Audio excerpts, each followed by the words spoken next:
sites available across the state. And there are many more sites which your primary care practitioner can direct you to if you meet the requirements for testing. All told, there are currently 73 testing facilities in New Jersey. As I have mentioned, a solid testing regime will be critical in our reopening strategy. A key piece of any serious reopening strategy must include the ability to test, trace, and isolate. We are punching, good news and bad news, we're punching way above our weight and working with all of our partners. We have the fourth most tested amount of folks in New Jersey of any American state, with the 11th largest population. And we're working with every partner that makes sense, including our state's flagship university, Rutgers. But the federal government must step up in a big way here. That means not only on the kits and the PPE, which we do need help with, but also on the resources to do this work, potentially for an extended period of time, in the absence of either yet, and I hope it's yet, and someday soon we'll get them, of proven therapeutics, or ultimately a vaccine. Also, on a separate note, if you have dependent children and are not required to file a federal tax return, whether it is due to your income limitations or if you receive Social Security, survivor or disability payments, or railroad retirement benefits, you have until noon tomorrow to register with the IRS to qualify to receive your $500 per child stimulus payment. Please visit irs.gov and use their new non-filer online tool. Finally, before I hand things over to Judy, I want to give a few thank yous and shout-outs. First, I want to thank both United Airlines and Delta Airlines, who are providing no-cost, round-trip flights for out-of-state healthcare workers who are coming to New Jersey in our hour of need to help us on the front lines. This is a great example of our corporate partners stepping up to help out. And in fact, today, I think, Judy, you previewed this last week, a flight from United is bringing in 34 caregivers from Centura Health in Colorado, our friend Peter Benko, who will be deploying across hospitals that are a part of the Catholic Healthcare Partnership of New Jersey. So to Centura Health, in addition to United Airlines and Delta, we also thank you. Next up, this is a picture of Jill Terrick from Jamesburg. Jill owns and operates Furry Paws Apparel. But now, Jill is turning her sewing machine from making bandanas for our four-legged friends to making face coverings for our two-legged heroes. And she's already donated hundreds to healthcare workers across central Jersey, including at St. Peter's and Robert Wood Johnson University hospitals in New Brunswick. Thank you, Jill. And I know you are just one of many people out there who are finding tremendous new ways to use your skills to help us out. And I'll finish where I alluded to earlier. Remember I mentioned Newark firefighter Stephen Wolf? Stephen, again, is one of four brothers who are firefighters, and his sister's a nurse. That's Stephen on the right. After losing his mother, Carol, and we praised her and God rest her soul earlier, Stephen needed an outlet, and he turned to a skill that he enjoys, cooking.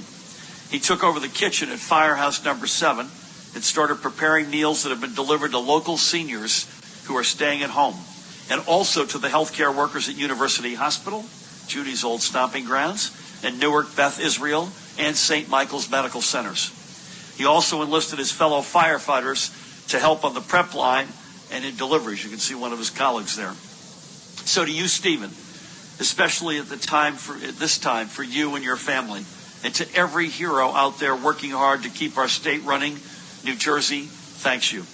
We know that across our state there are emerging many more happy stories than sad. And I ask you to continue spreading messages of hope and optimism by sharing them with every New Jerseyan through the social media hashtag NJ Thanks You. Finally, I encourage everyone to remind them to tune in at 7 p.m. tomorrow night for the Jersey for Jersey fundraiser for the New Jersey Pandemic Relief Fund. Again, 7 p.m. tomorrow night, April 22nd.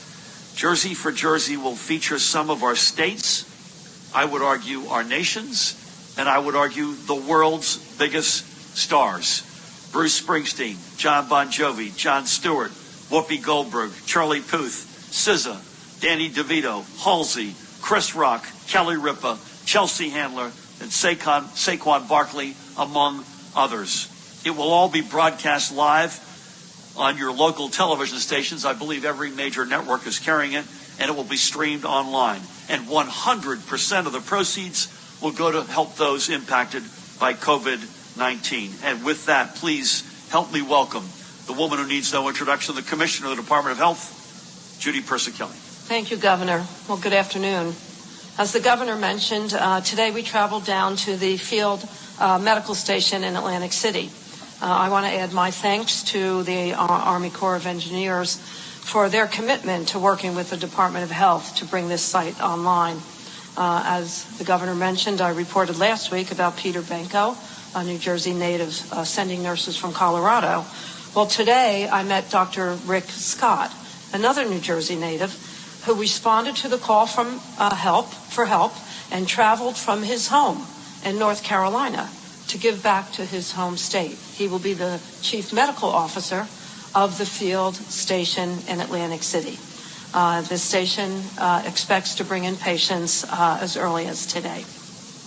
Our alternate care sites are increasing bed capacity and allowing our acute care hospitals to focus solely on those individuals, those patients in need of the most critical care.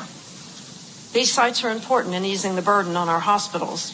In addition to the 3 medical stations, the department is also working closely with the Army Corps to reopen closed hospitals.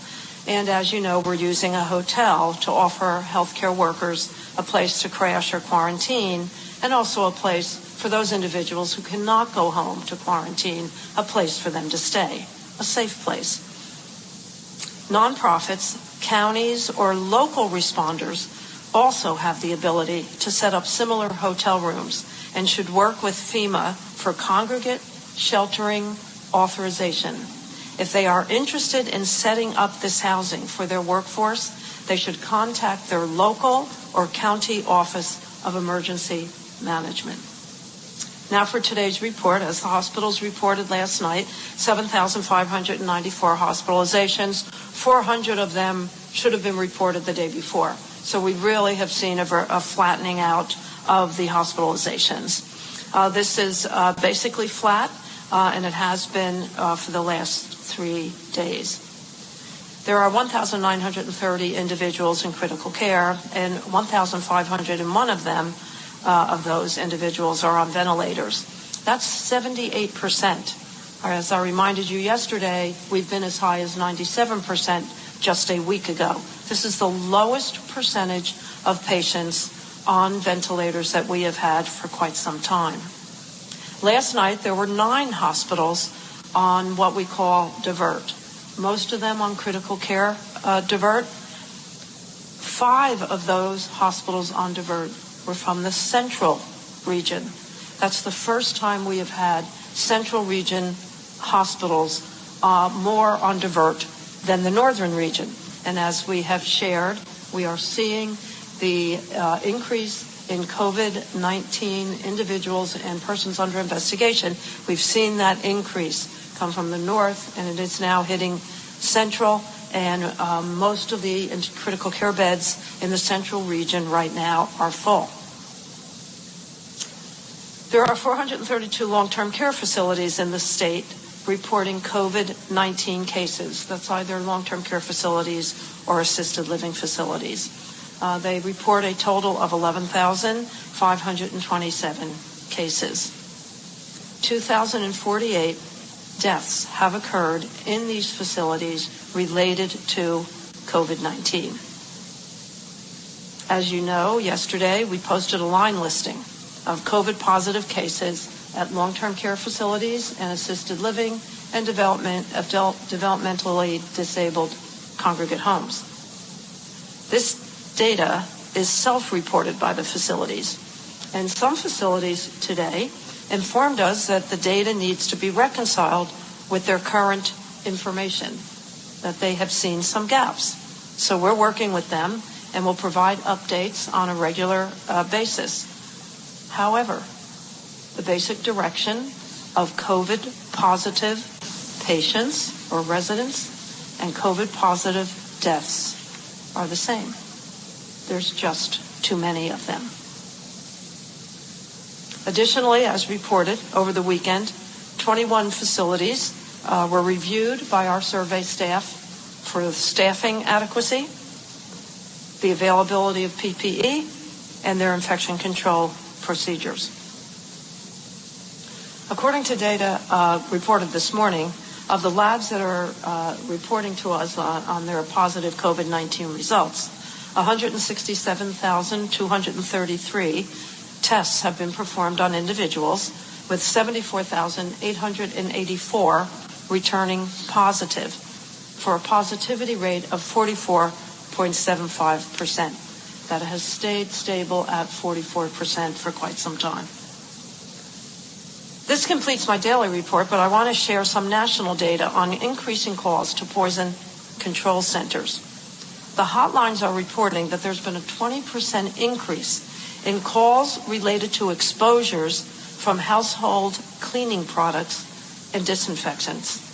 We know we have been encouraging everyone to clean frequently touched surfaces, but it's important to do so safely.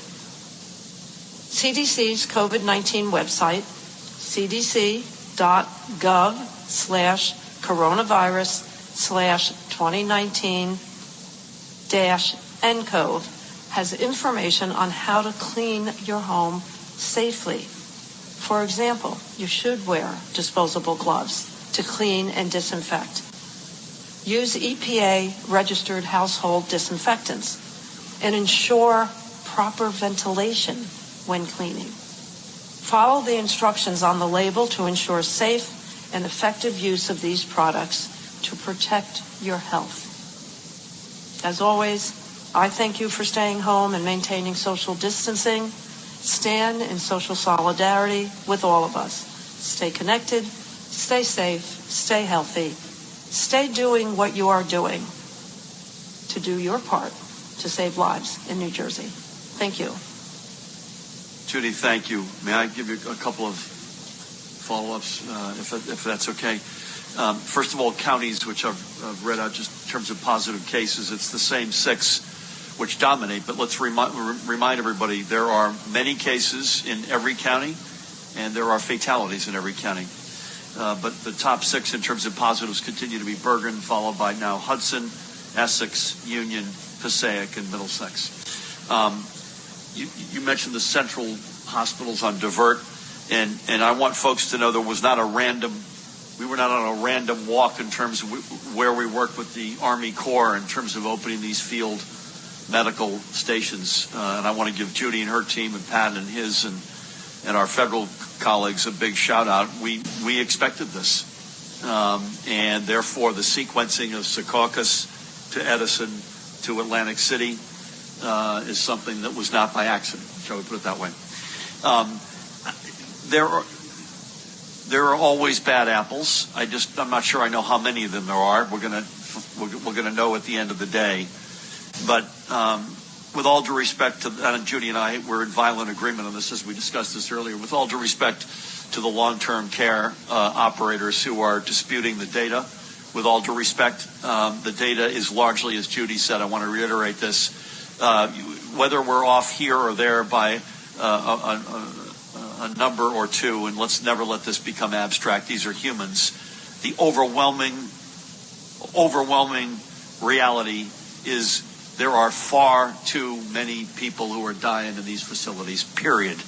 And the standards and the protocols, the unevenness is incredibly disappointing. I know for Judy it is for me and for the rest of us. You didn't mention the racial, the underlying conditions look like they've stayed about the same. Would you mind hitting? Sure.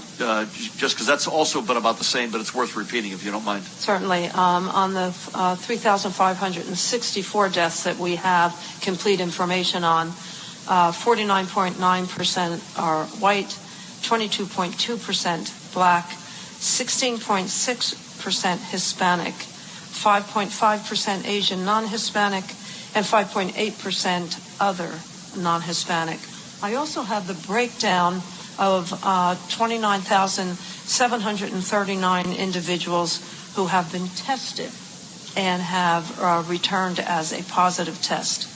35% are white, 21.1% are black, 28.6% Hispanic, 5.1% Asian, and 10.2% other.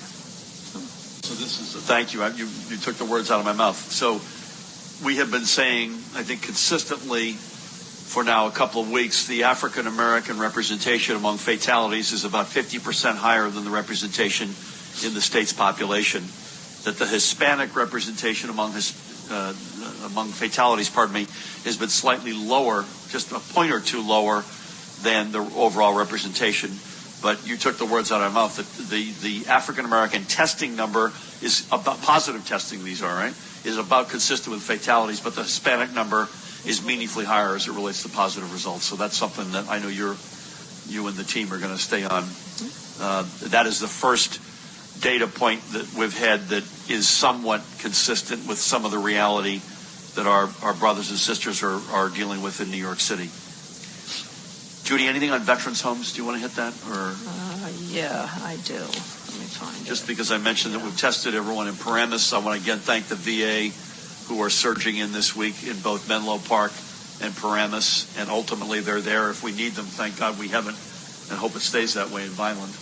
Menlo Park Veterans Home, which with a overall census of 226, reports total residents confirmed positive 60, pending 5, total hospitalized 26, total resident COVID-19 deaths 29, and they also report staff have tested positive, 36 staff members out of 445.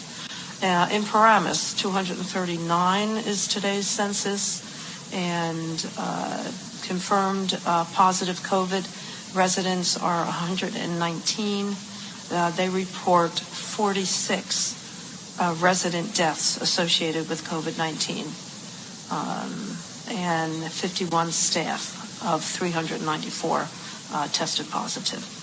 Vineland remains a census of 282. They have one positive COVID-19 patient and no deaths. God bless them, and let's hope Vineland stays as it is, and God bless our veterans who we've lost. And it's also they've got some staff positives, but thank God no fatalities among staff in any of the 3 homes. So thank you, Judy, and thank you for everything in your team as well. Pat, anything could you on compliance, PPE, infrastructure, as you wish? Thank you. Yes, sir. Thanks, Governor. With regards to overnight, Newark police issued 18 EO violations and closed 1 business. In Monmouth Township, Gloucester County, a trooper made a motor vehicle stop for a motorist driving erratically. The subject was found to have several active warrants, resisted arrest, ultimately spit in the trooper's face upon being placed under arrest, and was charged with aggravated assault, resisting, and obstruction. At Edna Mahan Correctional Facility up in Hunterdon County, an inmate was intentionally and forcefully coughing and trying to spit on corrections officers. She was charged with terroristic threats, aggravated assault, endangering another, and throwing bodily fluid. Patterson, across 3 different events, 10 people were cited for the EO violations. In Passaic, 3 subjects were cited for being out for no reason, driving in an unsafe manner in Patterson. In Dover, a barbershop owner was cited for having his business open. In Lakewood, police responded to 8 kids that were playing in the gym and cited the owner for a violation. Also in Lakewood at the Monmouth Medical Center, an irate patient pulled the fire alarm and proceeded to cause over $2,000 worth of damage, and was charged with causing false public alarm and causing damage to property. Just on the heels of the visit to Atlantic City's medical station today, I think one entity that we've not maybe appropriately recognized has been the members from the Department of Corrections under Commissioner Hicks. They have been phenomenal every step of the way on our incident management team. All at Secaucus, Edison, now Atlantic City. Lieutenant Clay McLean, who I've known for several years, is just a phenomenal partner with us, and I wanted to make sure that we gave them the proper thanks and gratitude for their assistance in supporting our efforts. And lastly, just because I know, as the governor said, we're a month in, and the mental health aspects of this are a daily grind for many. And I just wanted to remind people of the number that Department of Human Services set up under the NJ Mental Health Cares hotline, which is 866-202-HELP, which is 866-202-4357. They have trained specialists on call on those phones from 8 to 8 p.m. And I would certainly recommend that if anybody's struggling with the depression or anxiety because of this virus, that you take the time to call those specialists to walk you through any of the issues you might be having. Thanks, Gov. Colonel, thank you. And it's a good reminder. We're going to start over here, Brendan. It's a good reminder that while the phenomenon continues to be overwhelmingly true, that while we're all isolating, we are in an almost spiritual way coming together. People overwhelmingly get this is war, and we have to do unusual things, including this bonding that's taking place, even though we're all staying away from each other. But to Pat's point, that doesn't apply to everybody. Folks with mental health challenges, with addictions, folks who may be in an unsafe domestic environment. There are folks that we cannot leave behind. And so, Pat, would you mind just one more time that phone number for everybody to get? Sure. That's 866-202-HELP, which translates to 866-202-4357. And they're open from 8 a.m. to 8 p.m. to assist anybody in need. Thank you for that. That's a great reminder. We're going to go right to left. We'd love you to limit yourself to 3 or 4. I'll get you. Don't worry. John, you're up to bat. Please, again, if you could limit these a little bit because we got a big crowd. Can you speak broadly to what you're doing to get testing up to begin the plan?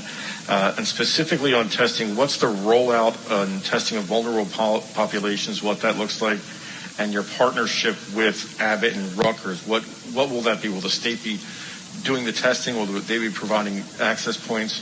And have the 90 VA nurses arrived in Paramus and Menlo Park? And Governor, finally, on the day you issued the EO order for considering a release of some state inmates, since then about 15 inmates have died, and we don't believe any have been released.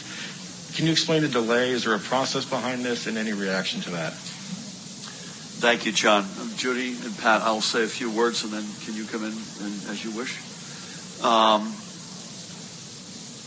Listen, we've cobbled, you talk about cobbling it together. We've gone from 0 to 73 sites, and I think Ed Lifshitz said the other day, bordering now, and I suspect it's closer to 9,000 than 7,000 every day.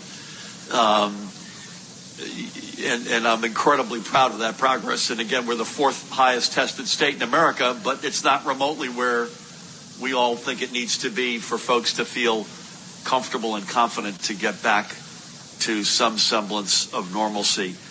And so all I can say is right now it's singles and doubles, bunts, moving the runner over, to use baseball analogies, but we need the feds in a big way. Not just in New Jersey. My entire focus is New Jersey, but based on the comparing notes with our regional partners and looking around the country, we need that as a national matter. And that's at all ends. As I mentioned, it's not just the PPE, but it's the front end as well as the back end. I'll let Judy address the vulnerable patients. I mentioned the Paramus, all folks have been tested there, but she can walk through sort of other steps that we have taken and will continue to take. I think it's a little bit too early to give you a full answer on what the Rutgers and or Abbott partnerships will ultimately look like. It feels, one observer, tell me if you all disagree, that Rutgers has more scale potential, and that is going to be very important. And turnaround time is incredibly important. So it won't just be enough, even if I'm right that it's close to 9,000 a day, that are being tested. It's still many days until you hear back, and that can't be. If we're going to really begin to reopen, we've got to be able to very quickly, through testing, again, contact tracing, isolation steps, we've got to be very nimble, and that's not where we are yet. We're better than we were, but we're not where we need to be. The VA nurses, I believe, are there, but I'll defer to Pat and or Judy on that. And there is a process. So if I wasn't clear on that, and Paramount could back me up, there is a process, which is, this is as it relates to corrections, that is underway, and our hope is that it's going to be in batches, so it's the most acute, exposed communities in sort of some order. Paramount can remind you, I believe it's age first, and then it's conditions, and then it's whether or not you're within X days of your max, and then fourthly, I believe, whether or not you were, I believe, considered and denied parole within a period of time. So it is being done in batches. There's a multi-headed participation because we have to get this right. Pat mentioned Carol Johnson in Human Services. Human Services is very much a part of this because we can't just throw somebody out on the street. Paramount, is that approximately correct in the process? Yes, under the timeline laid out in the executive order, there are lists of eligible inmates that are then transmitted to the Emergency Review Committee. The Emergency Review Committee has 7 days to act on those lists, and they're in the process of reviewing the first two lists. And they're in the process of that as we speak.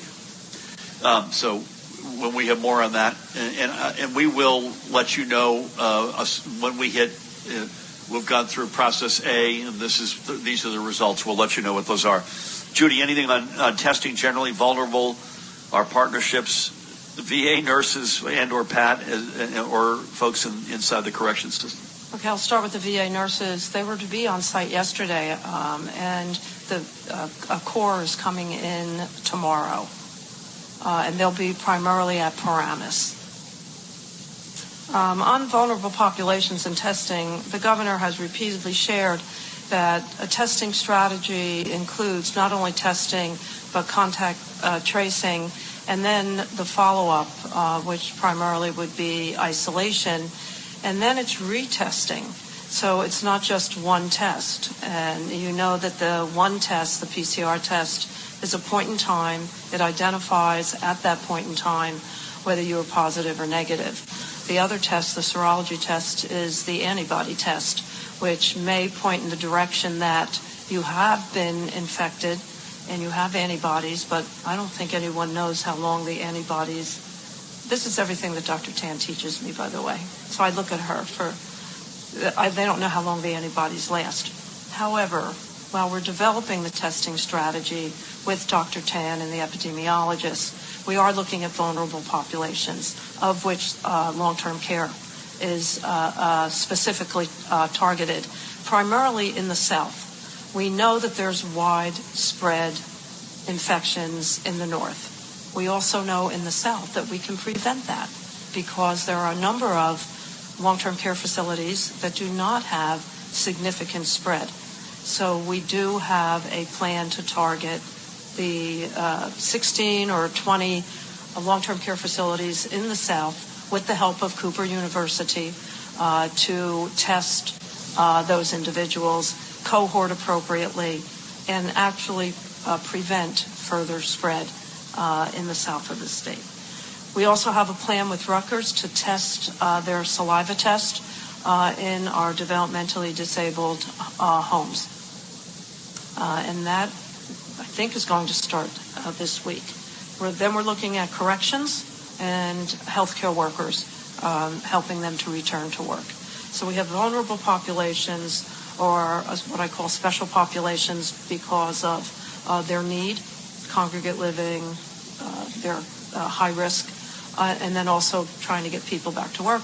And then we have a full testing strategy for the larger group, which could be, 20,000, 30,000 tests a day to help open up the state. More to come on that. Tina, did you have anything to add?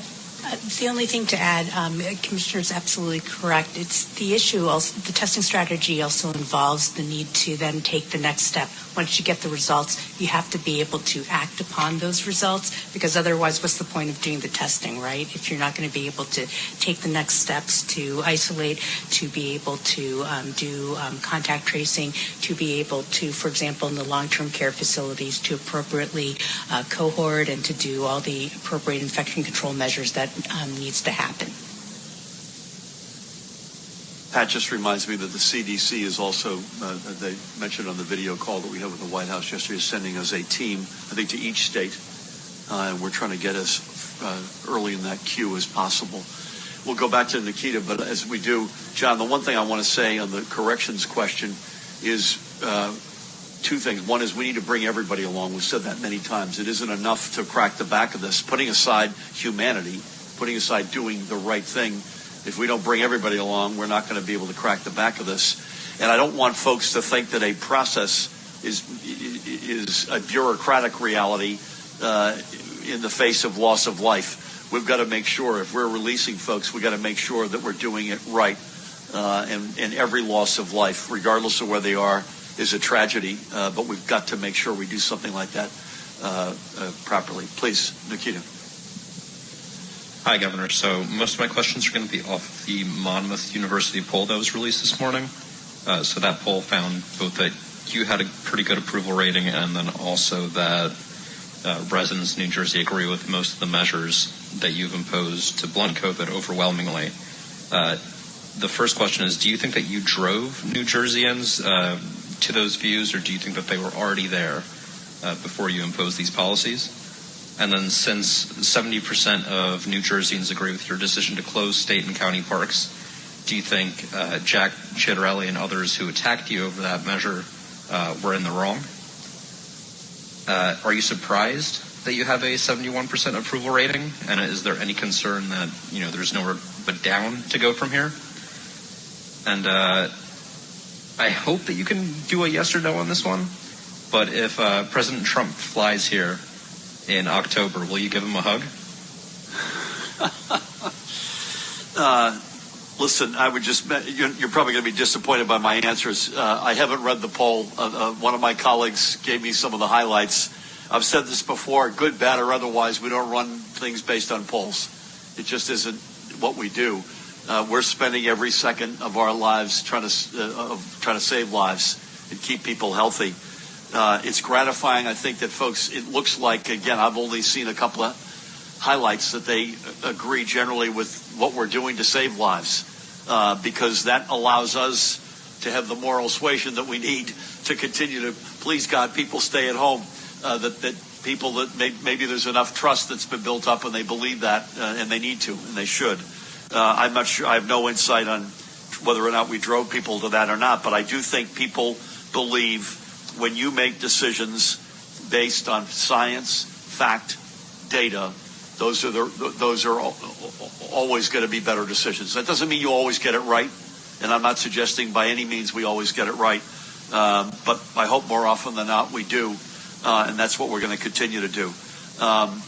And I'm not giving anybody a hug right now for the foreseeable future, but if the president were to come to New Jersey, clearly he's the president of the United States, and I would do right by that. Thank you. Very quickly. So just to be clear, the question was about October. So no hugs in October still? My answer stands. We'll come down to Elise. Thank you. Good afternoon. Good afternoon. Fitch today downgraded the state's credit one step and shifted the outlook to negative from stable. Are you anticipating more downgrades from the other credit rating companies? And how does the downgrade affect? Is that it? Elise, my lord. If I were hugging someone, I'd come out and hug you right now just for the Dave, note to file, Dave, as you get ready for your question. Listen, you never want to see a downgrade. Fitch was a half step higher in its rating than both Moody's and Standard & Poor's. So particularly in this environment, I'm not shocked. So they're now aligned with Moody's and Standard & Poor's in terms of their ratings. I'm not going to get political. this is no time for politics, but boy, we entered office 2+ years ago, have entered this crisis with a fiscal pea shooter, given the decades, and by the way, both sides of the aisle, decades of fiscal mismanagement of this state in one form or another. And I would love to have a stronger arsenal financially going into not just our administration, but more importantly into this crisis. It is what it is. I'm not shocked by it by any means. It doesn't impact, I assume you mean the discussions that we've had in terms of the potential to take advantage of the Federal Reserve. Yeah, it does not impact us there. I'm not sure. We don't have any color yet in terms of rate. So it will probably cost us a modest amount more, which I bemoan, but it is what it is, and we'll continue to make the best of it. I particularly bemoan the fact that we had spent 2 years doggedly increasing surpluses, rainy day funds, doing the stuff that folks around the state do with their own lives, and they expected the state of New Jersey to be better and be a stronger. Be a stronger fiscal steward, and we had made an enormous amount of progress. But needless to say, we're blowing through a lot of that for the time being. So thank you for asking. Please. Good afternoon, Governor. Good afternoon. So on medical marijuana access during COVID-19, there's been a lot of concern that dispensaries are running out of supplies. I was wondering if you had any thoughts on that. Also, are you planning to speak with President Trump tomorrow? Thanks. What is tomorrow, out of curiosity? No, just saying if you have plans to speak with President Trump tomorrow or in the near future, later this week. Oh, okay. On the latter, I don't have any specific plans, but I have to say again, I've never made a call that was not answered or returned, I should say. But at the moment, to be determined. We speak pretty regularly, as you can imagine. I don't have any unique insight on the medical marijuana reality other than many organizations like that are running low on supplies. So that's probably not surprising. I'm not necessarily saying that's a good thing. We can come back. Mahan, help me out if there's a specific. We'll come back to you if we've got a specific insight. I don't have one in particular in this one, but it doesn't surprise me that there's supply shortages because we're seeing that across the whole spectrum of entities of the state right now. Thank you. Paul, good afternoon. How you doing? On a TV talk show, you were quoted as saying the Bill of Rights is above your pay grade. Attorney General Barr recently said that certain governors have been infringing on constitutional rights. He didn't name names, but your administration brought charges against a woman for peacefully protesting at the State House. Where specifically in the state constitution do you find the governor has the power to suspend the Bill of Rights, and specifically the rights to travel, free speech, peaceable protest, and assembly? I'm only surprised it took you this long to ask me. I was wondering every day I walked in, or I was wondering, where's Mulshine? When I said above the above my pay grade, I didn't mean that we were above the Bill of Rights. What I meant was we got to do what we have to do to save lives here. And we'll continue to do that. Obviously, we respect the U.S. Constitution as well as our own. We respect the Bill of Rights. I have no insight on the charges that were brought against that woman. Literally, I've read about them.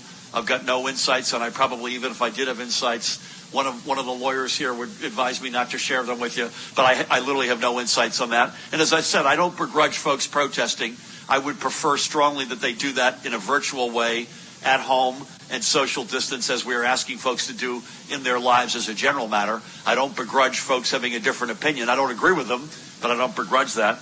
And I have no more specific insights as to where I can lead you, but I promise you that Paramel or our team will come back to you. But I'm not suggesting for 1 second we're above the law, we're above the Constitution, we're above the Bill of Rights. I just meant that was literally above my pay grade. My job right now is to keep people alive, and I'm doing everything I can to do that.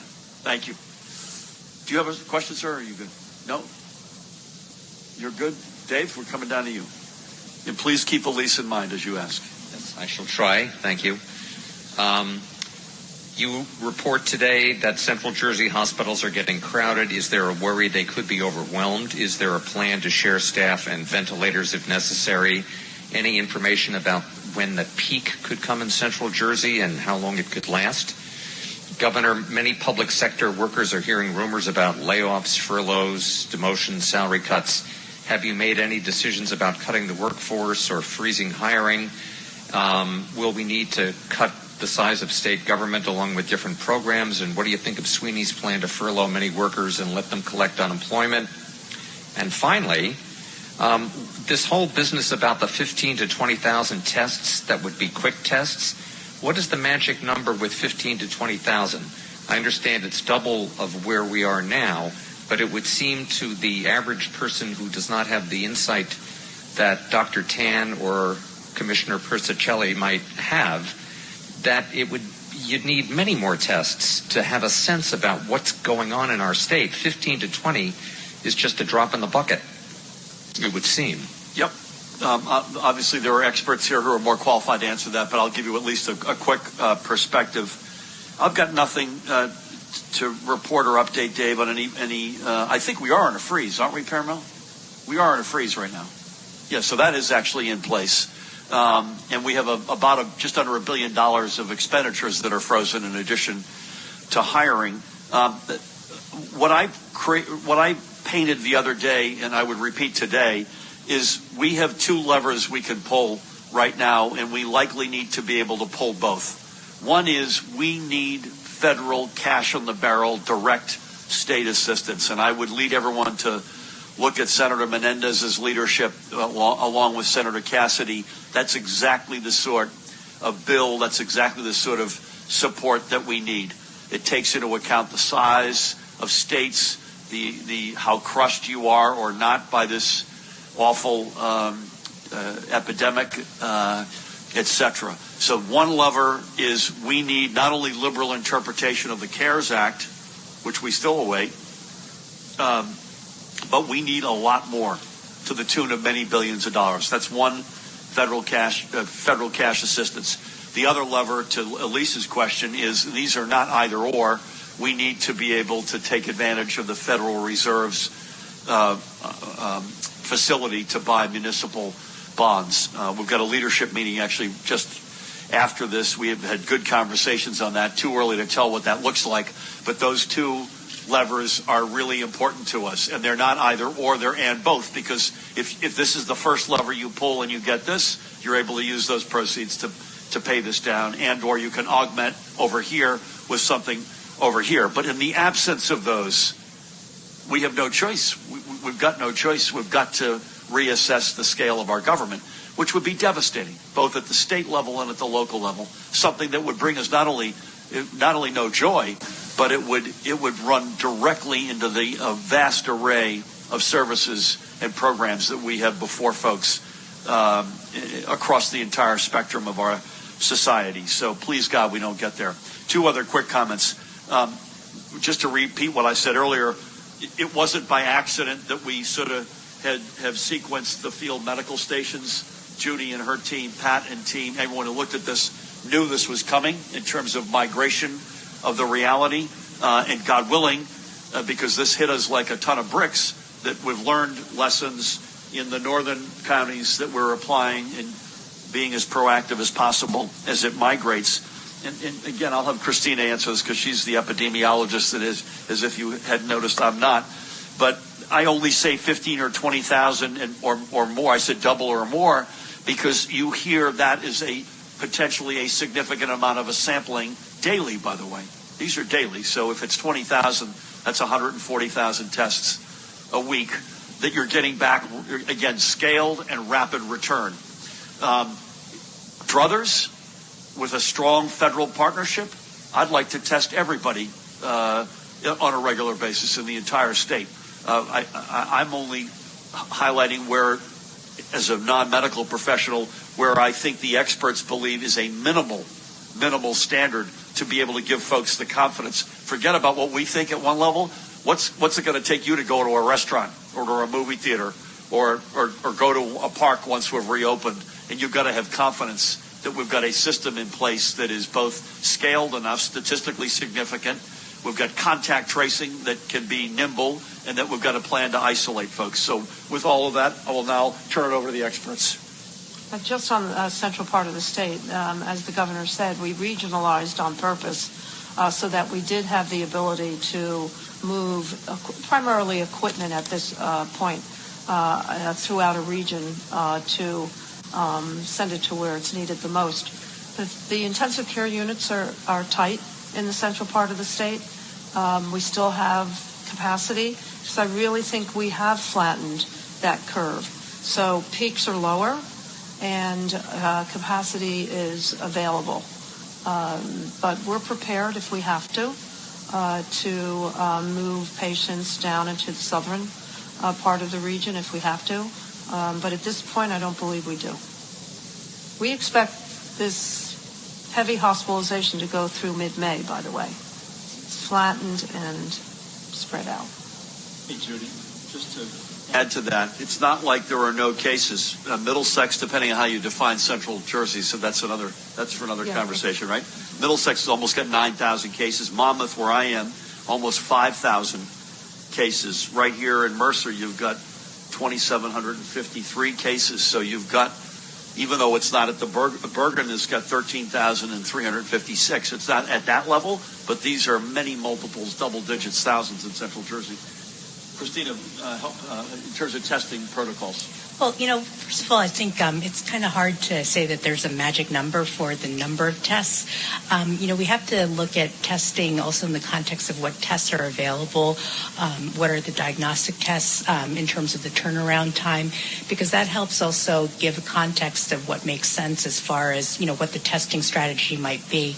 It's more difficult, for example, if you have a turnaround time of results that's much longer versus, say, a point of care test where you get a result within 15 minutes in terms of your ability to quickly act on it. Because again, we have to remember, we have to tie the test results ultimately to something that's actionable. So it's this answer on testing strategy really depends on the whole context of what we have, what's available, the characteristics of the tests themselves, what people can ultimately do with the tests, how good the results of the tests are. So this is continuously a work in progress that we're still examining and discussing on the health department end. As we go, we're going to go back up. Do you have a question, sir?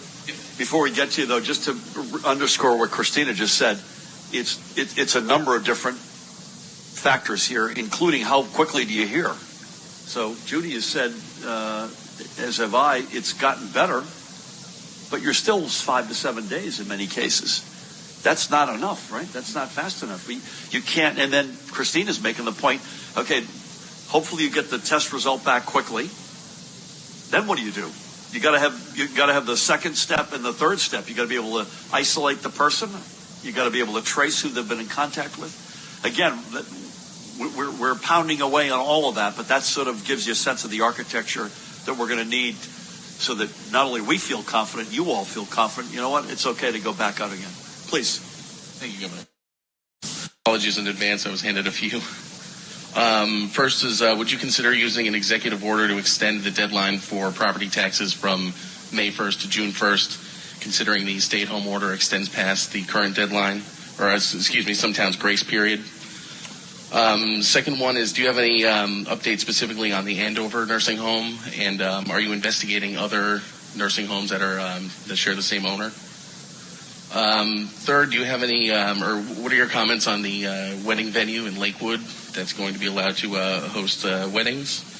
And then Mahin handed me one from ABC6, which is, do you intend on keeping the Atlantic City facility open and running longer than the others to potentially allow for the summer season to begin with some sense of normalcy? A surge facility would give local officials some degree of confidence that they can handle a potential uptick in hospitalizations. So may I jump in and then you all can come in? Nothing new on property taxes. Andover, I think Judy addressed in other nursing homes. We'll give a short repeat, but I think you've already addressed this, but we can come back on that. The wedding venue, listen, I want to gather as much as the next guy, but we can't allow that to happen. So I'm not sure if Pat's got any more insights, but we cannot allow folks to congregate. And that's got to continue to be the case. In the Atlantic City facility, we've already said that we sort of, thanks to my colleagues, they had sort of mapped out how these facilities, and frankly, it's more than facilities. It's equipment, as Judy said, as a general matter. It's manpower to our heroic healthcare workers. But I think we also said this the other day and previewed this notion. we have to be prepared for this thing to come back and rear its head again. And I know no one wants to hear that.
And as the surveyors go to the long-term care facilities, if they see something that has to be reported, we have a direct line to the Attorney General, and we would report it. At this point, I don't believe there are any, but it's an open line. You said, Judy, since Friday you had 30, your teams have surveyed 30? 21 plus 11. 32. Okay, since the end of last week. Yeah. Thank you. Brent, you get to wind us down here. So how are you defining Central Jersey then? That's not like a jokey question. So is it Union to Burlington County? How confident, I think you addressed this a little bit, but we had a specific colleague ask this. How confident is the state that you are getting accurate info from nursing homes? When will you post reports about the 21 nursing home inspections that were done last week? What have you decided on testing at nursing homes? There are only 5 to 10 tests available per day there. Is that correct? How many people were assigned to the division that inspects nursing homes, and have more been assigned since the pandemic? With testing sites in Paramus and Homedale sometimes not hitting daily capacity, are you being too strict with just testing symptomatic people? And is this a sign you can start testing asymptomatic people? One more. And last question. Are you still working on reopening hospitals in Woodbury and Plainfield? So reopening? Hospitals in Woodbury and Plainfield. Okay. Thank you. Honored. It doesn't matter how I define Central Jersey. It matters how Judy defines Central Jersey. Right, exactly. I think a lot of these, Judy, are over to you. I would just say the only one I wanted to comment on Bert and Pat as well, Bergen Community College and Homedale. I think, as you've heard by our answers over the past number of days, we are reassessing the entirety of the testing regime right now. Again, not just to lower infections, to help folks like Christina understand this in as granular detail as possible, but also begin to figure out the pieces of that architecture that we need in place to reopen. And certainly in that regard, you're going to have to test not just symptomatic people. You're going to have to have some statistically significant broader testing of the population. But Judy, how do you define Central Jersey for your purposes? I'm not going to do it off the top of my head. I'm going to bring you a map tomorrow. Okay, we'll follow up with it. There is an explicit. No. We'll come back to you. Accurate info on nursing homes. You're asking, is it accurate or? Is it accurate? We had a report today that 3 nursing homes said that there's gaps in the system. So. Yeah, the information is self-reported. It goes through our communicable disease system, and that's what was posted. Some of the nursing homes are saying, well, it's not exactly accurate. So we're giving them opportunity to clean up the data. I can tell you it's directionally correct. 20. I'm sorry. You asked about the 21. When will you post reports about the 21 nursing home inspections that were done last week? Now, the nursing home that Andover that was reviewed with the feds, with CMS, they'll post that and I don't know what their time frame is. I know that the survey team is working on the reports, and they'll post when the reports are completed. Again, I can't give you a time frame. There's a limited group of men and women that are going out to survey. They're the ones that were appropriate for PPE and fit testing because they go in with full PPE. And some of the fit testing, some individuals could not wear an N95. And then they were too large. We had to get smaller ones in. It took us a little while to get the appropriate protective gear. We'd rather them out in the field than at home writing reports, but they have to do both. And how about reopening Woodbury? We have Woodbury on reserve. It's ready to go at a moment's notice, and that's exactly how we wanted it to stand up. I want to thank Inspira. They've emptied it out. It's in very good shape. Like we have beds in reserve if we have to bring them up, and we will. We also are bringing up Salem, the Army Corps, and I believe the National Guard are at Salem today. And Salem will bring up a number of beds that we will be using for higher acuity med-surg patients. So with that, this will be a little harder to do. Thank you all. Just to repeat a couple of things. So tomorrow we're going to be at East Orange, Mahan at 10:45. Again with General Semonite, who is the senior officer of the Army Corps and an extraordinary leader. We will then be at Newbridge at noon. Is that correct? And then we will be back here at 3 o'clock tomorrow. We don't have visibility yet into Thursday, just because Thursday is sort of a potential usual White House VTC, and we'll come back and let you all know the minute we know. And again, to everybody, first of all, I want to thank our Commissioner Judy Persicelli. I want to thank Dr. Christina Tan, Colonel Pat Callahan, Jared, Paramel, the whole team. Again, folks, keep doing what you're doing. Staying home, staying away from each other, wearing masks whenever you're going out or near anybody. Be careful with some bad weather, which may still be passing through today. Never forget on this Holocaust Remembrance Day, happy birthday, Governor Kane. And again, folks, what we're doing is working. This is not going to have to go on forever, but it is working.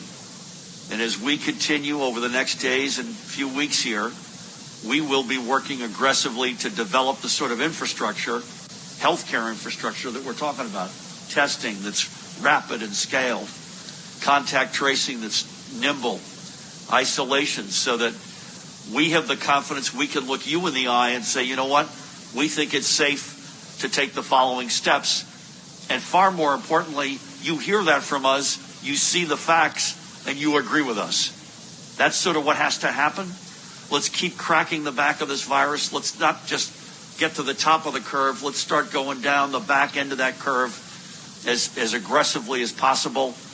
And better days are ahead. God bless you all, and thank you.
Well, thank you very much, everyone.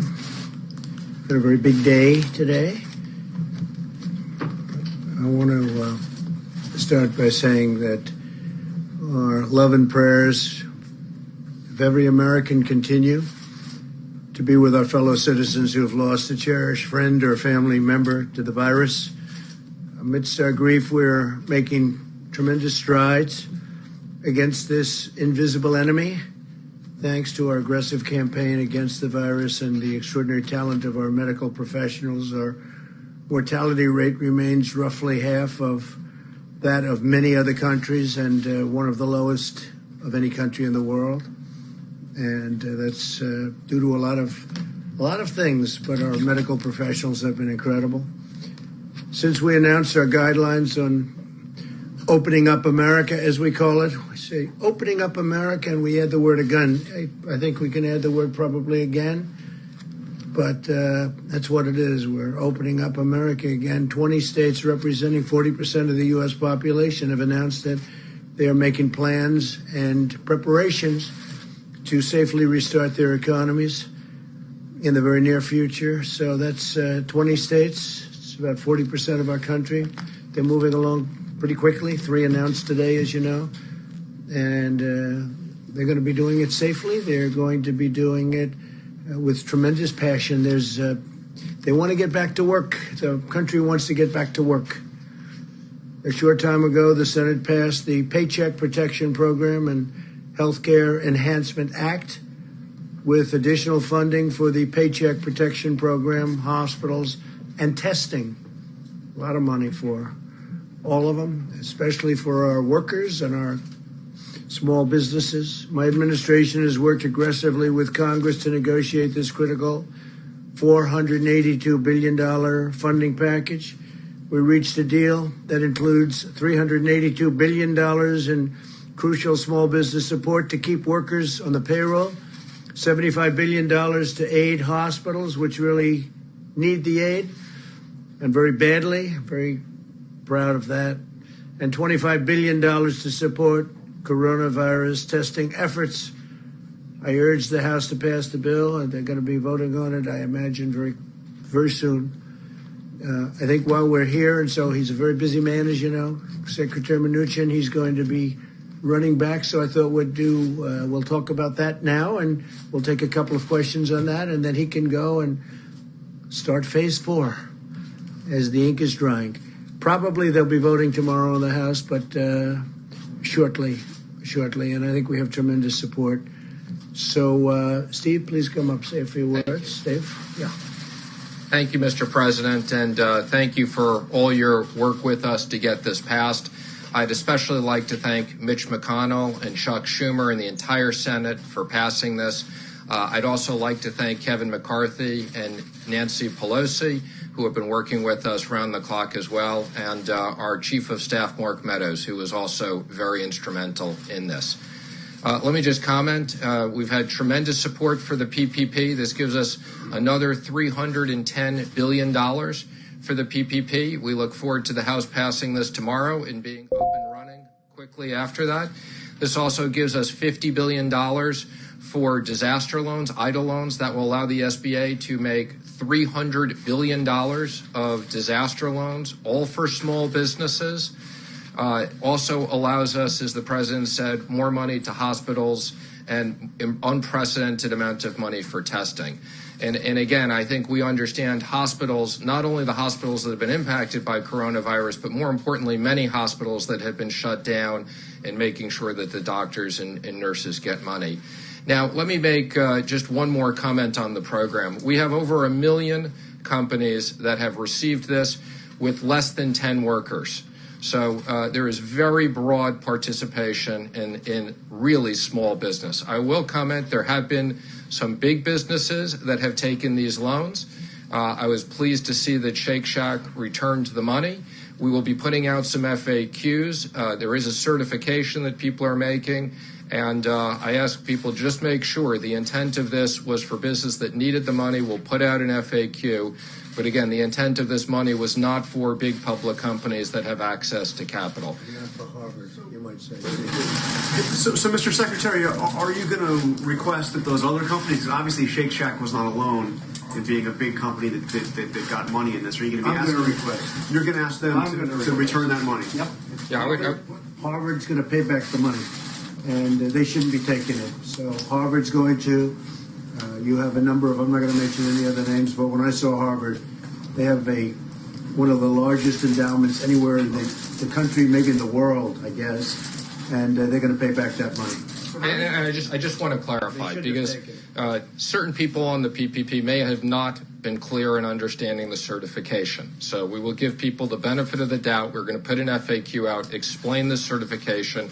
If you pay back the loan right away, you won't have liability to the SBA and to Treasury. But there are severe consequences for people who don't attest properly to this certification. And again, we want to make sure this money is available to small businesses that need it, people who have invested their entire life savings. We appreciate what's going on, and they're hiring people back. And how are you going to ensure that those small businesses, those small restaurants, cafes, bars, who did not get the money last time around are going to get it this time? Well, as I said, there are a million of these companies that did get it that are very small. We're working with the banks. We're extremely pleased that the small banks did great. 20% of the loans were made by banks of $1 billion and less, 60% by 20 billion and less, and the big banks also. We want everybody to participate. There's now a lot of money back in the program, and we look forward to all these small businesses getting access to funds. Brett, it's great to see you here. Thank you, Mr. Secretary. Do you estimate how long this is going to take? That other pot of money obviously went quickly. Do you assume this is going to go quickly as well? Well, let me just say, we're pleased with the success of this program and how quickly this got up operationally. We've put out more money in these SBA loans than in the last 10 years of SBA. So I want to thank all the banks that have worked really hard. We knew that when we passed this originally, if there was full takeout, we wouldn't have enough money. That's why we've worked with Congress for more money. And this is going to, we've already impacted about 30 million workers. there'll be a lot more. So we look forward to this having a big impact on the economy. Yesterday, the president said he would look into the issue of felons, those with criminal convictions, getting access to some of these programs. I was wondering if you have an update on that. Sure. So we worked with the White House on this. There were actually much more onerous restrictions in the SBA program. There were people who had misdemeanors that weren't allowed to access the program. It was much longer than 5 years. And, we very much, because of the criminal reform legislation that was passed and the work that's been done in the White House by Jared and others, we specifically designed the program, and the 5 years was significantly shorter than what had been done before. So we had already taken that into account. For now, we're not going to do that. But I want to just emphasize, we did take this into account. There were a lot of people that wouldn't have access previously, and we changed those regulations. Secretary, the president talked about a phase 4. I know we all understand the circumstances and why businesses need this, but how many more phases can we afford to have, or can businesses expect to have? Do you see a phase 5, a phase 6, a phase 7? What's your thinking on this? Well, first of all, I very much appreciate the president's support for phase 4. He put out a tweet. As the president said, we would look forward to phase 4. Would be infrastructure. The president's been talking about infrastructure since the campaign. Roads, bridges, broadband, especially broadband now to rural America is very important. We've talked about incentives for restaurants, sports, entertainment, because these businesses have been impacted. The president has talked multiple times about a payroll tax cut. And we've also, we're talking about, in the case of states, we've heard from the governors and the fiscal issues of the states. I think phase 4 will most likely be what we'd need. I think based upon what we're seeing and the reopening of the economy and the amount of money we're putting in and working with the Federal Reserve on 13.3, I think you're going to see a lot of liquidity, and we look forward to business rebounding, especially later this summer. Just real quick to follow up, and the PPP program, is this the last tranche of money you think you're going to need for small businesses? We would expect this is the last tranche, but obviously we can always reconsider that. But this is a lot of money going out. Again, let me just be clear. It's another $310 billion here and another $300 billion of loans. That's over $600 billion putting into small businesses, which are the backbone of the economy, 50% of the private payroll. What do you think phase 4 will cost? And it will include all of those things? It'd be premature for us to comment what the cost is. We'll work with Congress on that, and we'll consider it. Infrastructure could be a big investment. That's going to be size of the taxpayer dollars that are going out the door. You fellows come to a different way of thinking about the need for oversight, independent oversight on behalf of the taxpayer. We have independent oversight. We supported in the last legislation. Let me be very clear. We have a new inspector general. The president has already picked someone for that position. We look forward to the person being confirmed.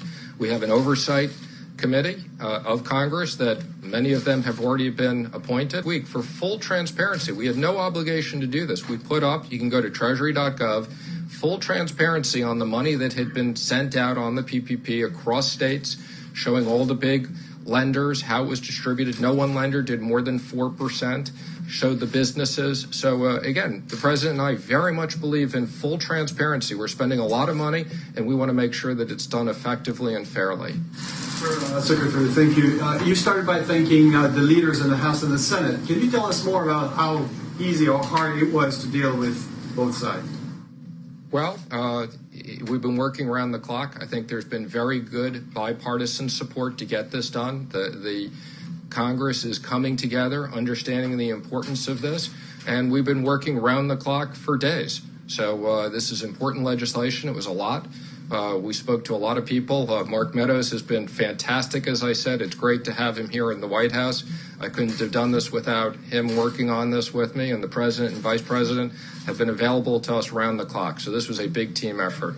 Collaboration of the Democrats? Absolutely. We couldn't have done this today without unanimous consent and the Democrats being on board, and we look forward to this being passed on a bipartisan basis tomorrow. This is a real example of the country coming together to fight this virus. What is your best understanding of what Mitch McConnell wants from an infrastructure package? Again, I think we're not at the point of designing that. Like every other bill, we will work with senators on both sides on a bipartisan basis. I can tell you there's a lot of support particularly for things like broadband and especially what's going on today. But the president has talked about, I was on the campaign with the president. We've been talking about bridges and tunnels and rebuilding this country for years. So the president wants to make a big investment in this. This is Mitch McConnell.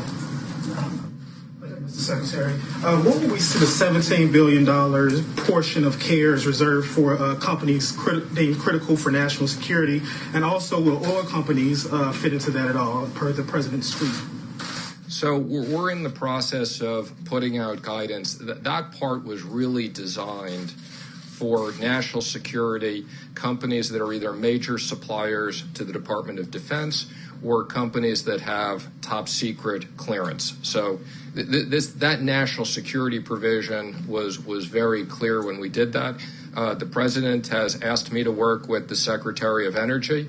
Obviously, the energy business is very important to us. This has national security issues, but different. And we look forward to both looking at what existing capabilities we have, and that will be something we may need to go back to Congress and get additional funding for. Similar to the airplane or airline bailout at all, or completely different situation. I mean, what you have with the airlines is, we had a very, very good airline industry. Because of the virus, they basically shut down. We have a situation now with the oil business, partially because of the virus, for less demand, but partially also because of too much supply. But, the president is determined. We want to maintain our energy independence, and the president has asked me to look at all of our options, and we're doing that. Obviously, it's a pretty extraordinary situation where you saw the front month of oil futures trade negative. Hi. On the issue of the fourth stimulus bill and aid to state and local governments, any thoughts on whether that money should be proportionate to the rate of infection in states so that harder hit states? Interesting, but way too early to consider that. Whatever we do, we'll do on a bipartisan basis. The president has listened to the governors. I've had the opportunity to be on multiple video conference calls with the president and the vice president. We're reaching out to a lot of people. There's a lot of states that have been impacted, but way too early to figure out that level of design.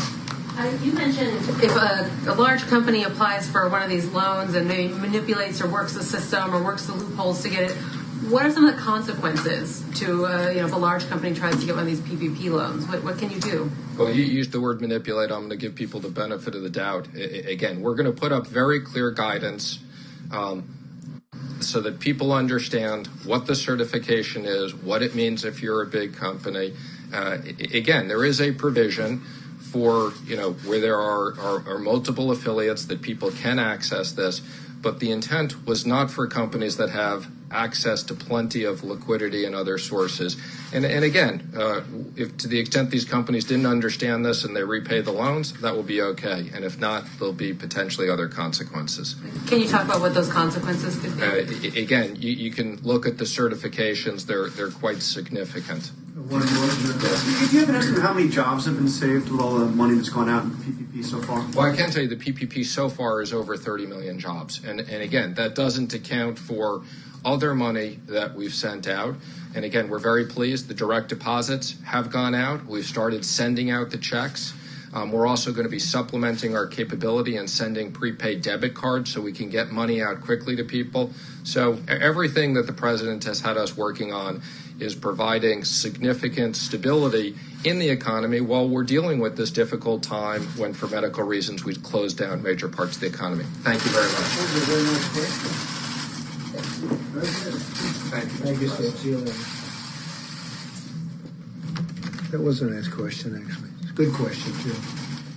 So the noble fight against the invisible enemy has inflicted a steep toll on the American workforce. As we all know, millions of Americans sacrificed their jobs in order to battle the virus and save the lives of our fellow citizens. We have a solemn duty to ensure these unemployed Americans regain their jobs and their livelihoods. Therefore, in order to protect American workers, I will be issuing a temporary suspension of immigration into the United States. You heard about that last night. By pausing immigration, we'll help put unemployed Americans first in line for jobs as America reopens. So important. It would be wrong and unjust for Americans laid off by the virus to be replaced with new immigrant labor flown in from abroad. We must first take care of the American worker, take care of the American worker.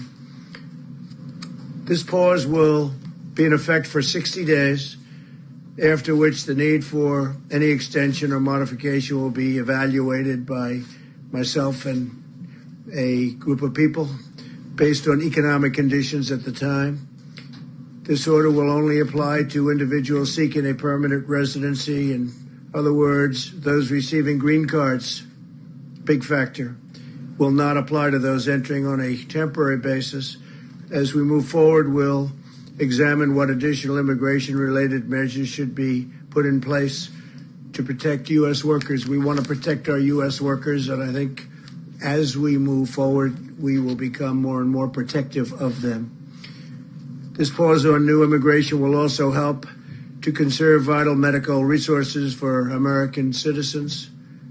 A short break from new immigration, depending on the time we're talking about, will protect the solvency of our healthcare system and provide relief to jobless Americans. Today, Vice President Pence visited the hardworking men and women of General Electric Healthcare in Madison, Wisconsin, who are working 3 shifts a day to quadruple their production of ventilators. We're way ahead of schedule on ventilators, as you know. That's why it's never brought up by the media. They don't like to bring things up when we're doing so well. GE is also working with Ford to make 50,000 ventilators in the next 100 days, more than our entire country typically produces in a very long period of time, doing that in a matter of a few weeks and a few days. Earlier today, I had a very productive meeting with Governor Cuomo, as you probably saw, to discuss his statewide testing strategy and how we can work together to help expand it with the goal of doubling testing in the next few weeks. And New York State will be continuing to control the testing of their citizens and will also manage their state and local laboratories. They have a lot of great laboratories there, more than anybody would ever have known, frankly. The federal government will work along with the state on the national manufacturers and distributors. Together, we'll all work together to help them secure additional tests, and we hope that this model will work with the other states as well. I think it will, for the most part. New York has a lot of very exceptional laboratories, but most of the states do. You saw the chart yesterday. Most of the states do.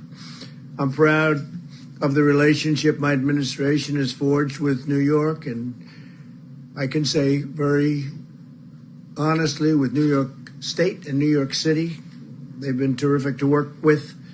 The New York metropolitan area has been the epicenter of the outbreak here in America, and the federal government has spared no expense or resource to get New Yorkers the care they need and the care they deserve. We've sent over 5 million masks.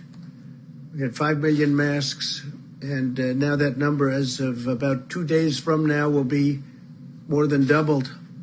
Thousands of ventilators. In fact, so many ventilators that the governor is going to be sending up some to Massachusetts and a couple of other locations. We have a great deal of ventilators, which people thought would be impossible about a month ago. Thousands of hospital beds, and the USNS Comfort was sent, as you know, to New York, and it was originally for more of a normal medical purpose, and we changed it over so that it could take care of people that had the unfortunate circumstance of going through the problem that we know so well, unfortunately, that we know so well. I said from the beginning that no American who needs a ventilator would be denied a ventilator, and we have kept that promise all over the United States. Think of that. Other countries are desperate for ventilators. They have many deaths because they don't have a ventilator. And I've asked Andrew if we could bring the Comfort back to its base in Virginia so that we can have it for other locations. And he said we would be able to do that. Javits Center has been a great help to them. But we'll be bringing the ship back at the earliest time, and we'll get it ready for its next mission, which will, I'm sure, be a very important one also. But it was an honor. They reconverted it after it got there into handling an event that they were not expecting to be handling. The FDA has now authorized more than 50 diagnostic tests, including, as of late last night, the first test that a patient can take home. He can take it at home, and it's highly accurate. LabCorp intends to make the home collection kits available to consumers in most states with a doctor's order in the coming weeks. We also have 4 different antibody tests already authorized. Tests will help identify individuals who can donate convalescent plasma, thus providing potentially life-saving antibodies to American patients. Dr. Hahn will be providing you with an update on these developments in a few moments. He's done a great job at the FDA. We continue to gain ground in the war against the unseen enemy, and I see light at the end of the tunnel. I actually see a lot of light at the end of the tunnel, and we're starting the process. We're starting a very, very powerful, important process. You see that people are getting very anxious. They want to get going. They want to get back to their jobs. They want to make money. They want to take care of their families. So the light is getting brighter and brighter every day. And with that, if I could, I'll ask Dr. Birx to come up, and then Dr. Hahn. Thank you very much. Thank you, Mr. President. So looking at all of the information across the United States, we do see improvement across all the large metros. I know you know that we've been talking about the New York metro area, New York City, Rhode Island, Connecticut, Long Island, and really we do start to see improvement there, and we see improvement even now in Rhode Island and Connecticut. The Detroit metro is doing quite well with significant declines now. New Orleans is nearly back to their baseline of where they started for new infections. We also are seeing improvements in Chicago and Boston, and that has been a great concern for us over the last several weeks. But they appear now to be flattening. Both also Philadelphia and Houston, Atlanta, Nashville, Baltimore, Indianapolis, and St. Louis also appear to be flattening. The D.C. metro area, we don't see a decline yet, so hopefully all of you are still social distancing and doing everything that you can. I wanted to remind everybody of 2 points. When we brought up and the president put out the guidelines for opening up America again, it was very clear to use data and to really work together to mitigate against any resurgence, and also critically to protect the vulnerable. And what we're seeing across rural America and some of the smaller population states is we're still seeing outbreaks in long-term care facilities. And we asked everyone in phase 1 to make sure that they continued their social distancing in public, to ensure that the vulnerable with comorbidities and other conditions and among the elderly were staying at home, and making sure we're still providing service to them. But as individual Americans, as we begin to open up, we also made it very clear that individual Americans need to continue all of their hygiene pieces, ensuring social distancing, washing hands, not touching their face, and making sure that they're not bringing the virus home to vulnerable individuals within the household. And remember, those were to continue through all 3 phases. And so really want to call people's attention again to the guidelines. We are continuing to see outbreaks in nursing homes and in confined spaces. And I think as Americans, we want to stop that. And we have the ability to do that by really paying attention to the guidelines that were to be in all 3 phases. And so I'm calling on the states again to note that an informed community and knowledgeable community is a protected community. So make sure all of your states have your cases visible to the communities so they can make decisions and understand where the virus is in their community and understand how to tackle it with their state and local governments. This will be absolutely critical. And the surveillance that we called for to find asymptomatics before people get sick as an early warning signal. We ask for those to be in the federal clinics, in our inner city, more vulnerable areas, among indigenous populations, and of course in our long-term care facilities and prisons. We really want to support state and local governments to move forward on these critical monitoring to protect individuals that may be in the most critically vulnerable states. We will continue to see mortality and deaths among our American citizens, particularly in the cities as they begin to move past peak, because deaths will lag. And so we really need to continue to unite and really, really, really support our healthcare providers who are still on the front lines. They have been on the front lines now for weeks and weeks and weeks.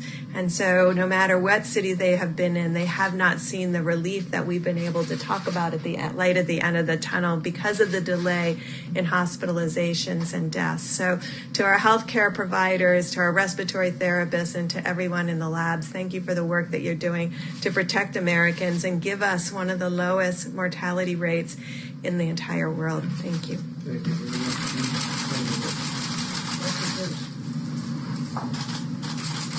Thank you, Mr. President. And I just want to echo what Dr. Burke said just a few short months ago. I was one of those doctors on the front lines, and I know how terrific they're working and how well they're doing for the American people. And a shout out to them for just the wonderful work that they do every day.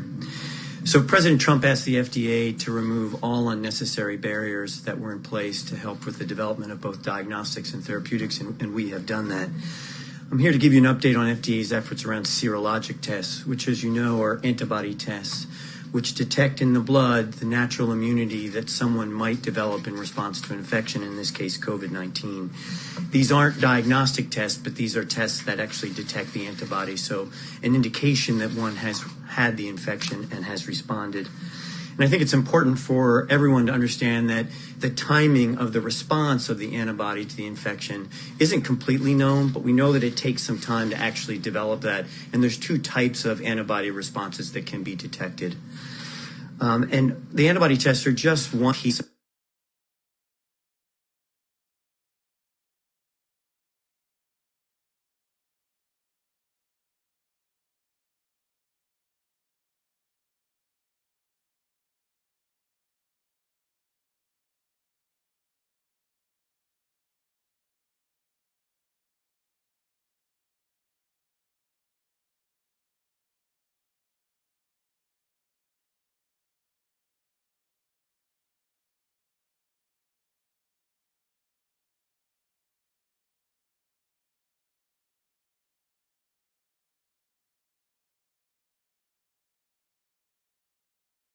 test developers the opportunity to quickly get their tests to market and address the needs of the nation as posed by the epidemic.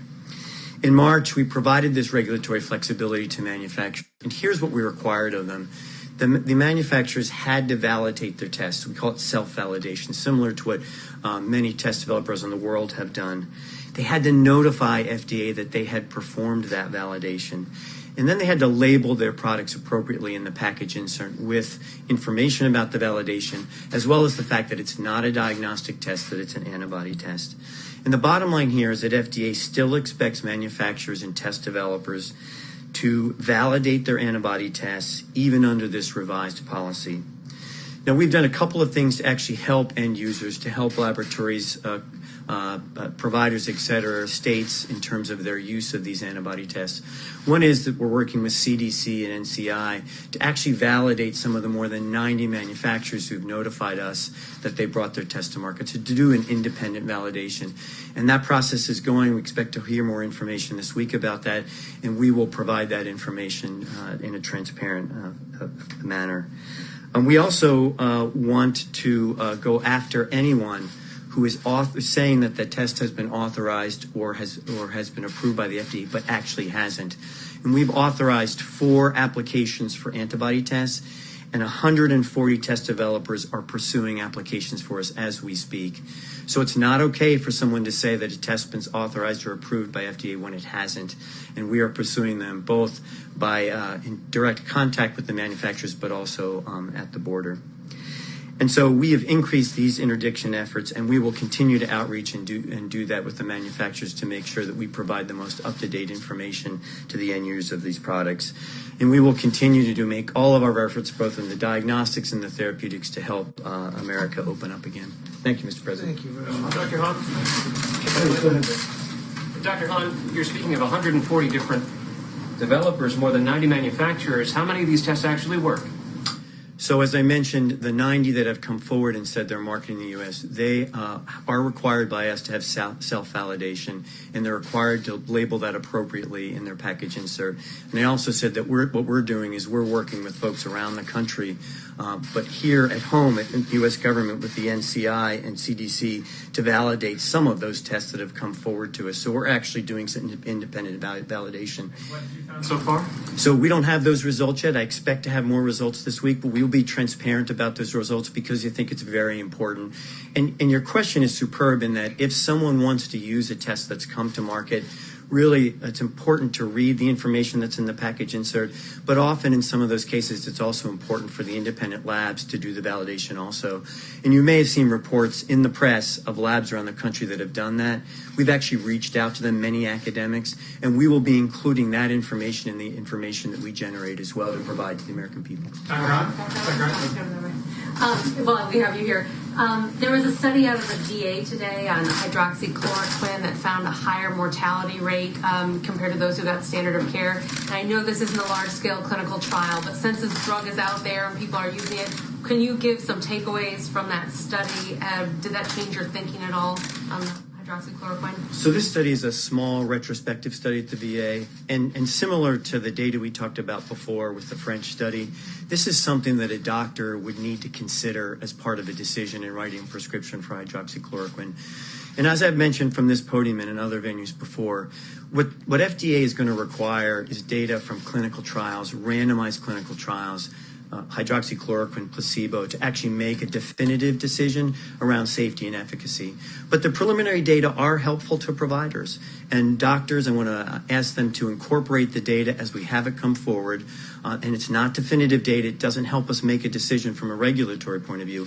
But doctors should incorporate that in the decision-making they make on a one-on-one basis. It's just the timeline on the clinical trials and when we will be getting a readout of that data? So the good news is we have over 30 clinical trials. Now, the settings are very different. They're in the outpatient setting, they're in the inpatient setting, and also, I think, very importantly, in what we call the post-exposure prophylaxis, meaning if you're a healthcare worker or a frontline provider and you've been exposed to the virus, take the drug for a period of time to see if you can prevent the development of illness related to the virus. So all those trials are in progress and will probably be early summer before we get a readout. And Mr. President, if I can pick up on that. And all of these tests, I want to say, are in addition to the tests that we already have. And we have tested more people than anybody anywhere in the world by very far. Mr. President, do you have a question? Well, I think you wanted to follow up on the hydroxychloroquine. I'm wondering if you're concerned, this VA study showed that actually more people died that used the drug that didn't. And I'm wondering if Governor Cuomo brought you back any results. No, we didn't discuss it, and I don't know of the report.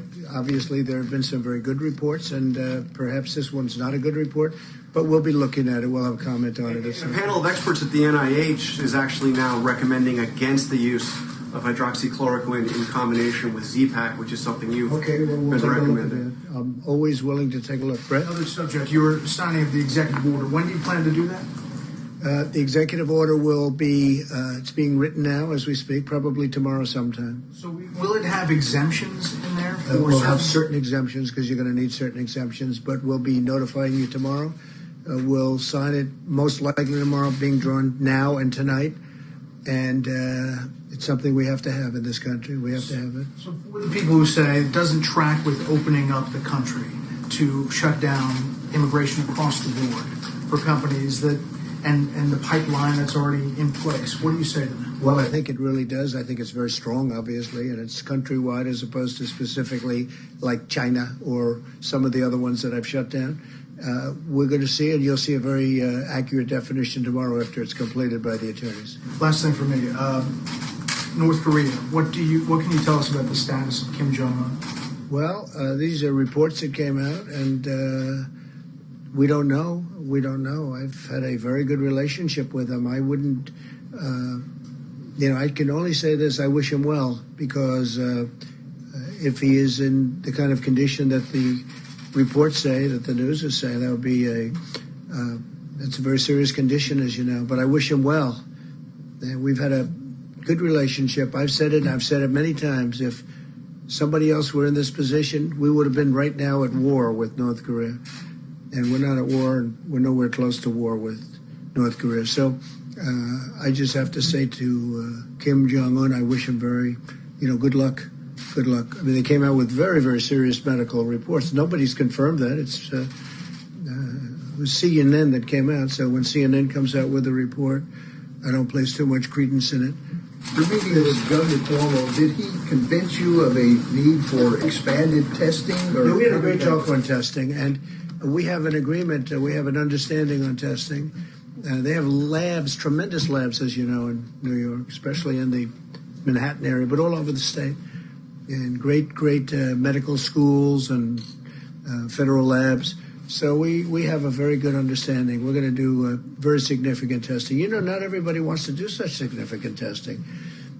Testing is good in some cases, and in some cases it's not. You have governors that don't want to go all out on the testing because they think they can do it in a different manner and do it better. But we had a very good meeting today. The governor and I had a very good meeting. Is there more federal aid that can be used to help governors who want to expand testing? Because we keep hearing that all day long. We have $25 billion, and that's a tremendous amount of money. That's much far more money than, in my opinion, that we'll need.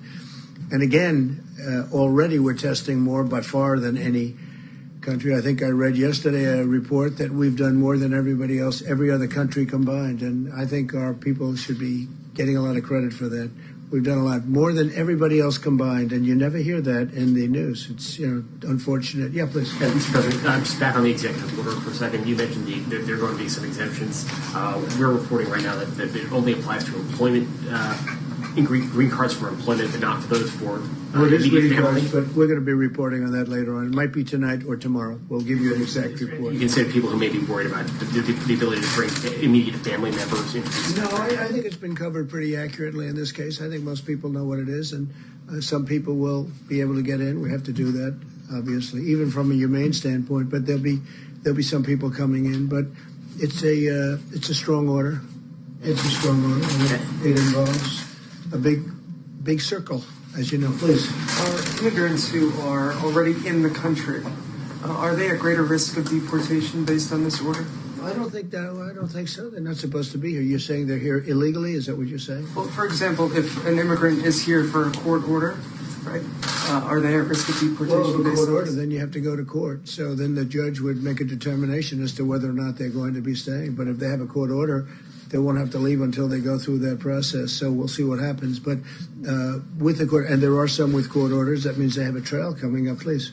So obviously on the immigration executive order, you've raised concern for a long time, even in good economic times, about immigrants taking Americans' jobs. So under what conditions would you consider lifting this halt on immigration? Well, or is this sort of an opportunity to address what you've seen as a problem for a long time? Well, I think, look, right now, obviously, we had the greatest economy in the world, and then one day we had to shut it down. They said, you have to shut it down. We did the right thing, because I think we would have had 1 million or maybe even 2 million or maybe more than that deaths. So we did the right thing.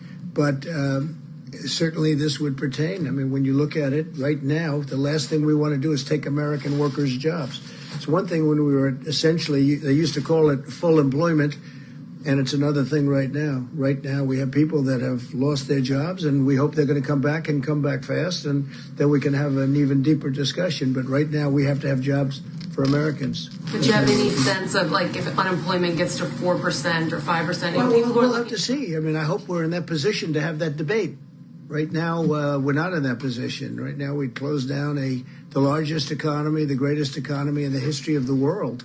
It's the most successful economy. When you look at the stock market, we're breaking records virtually every week, sometimes every day. And stock market's still not doing badly considering what this country has been through, which really tells you how strong it was in the first place.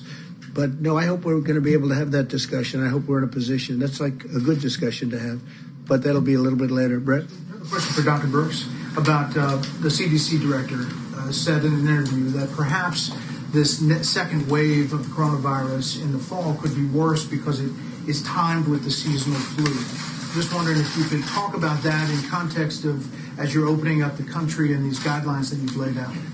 Yeah, so we were very clear in the guidelines that we believe we can monitor communities at the community level by using the influenza-like illness and the syndromic respiratory and gastrointestinal components of this particular.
you.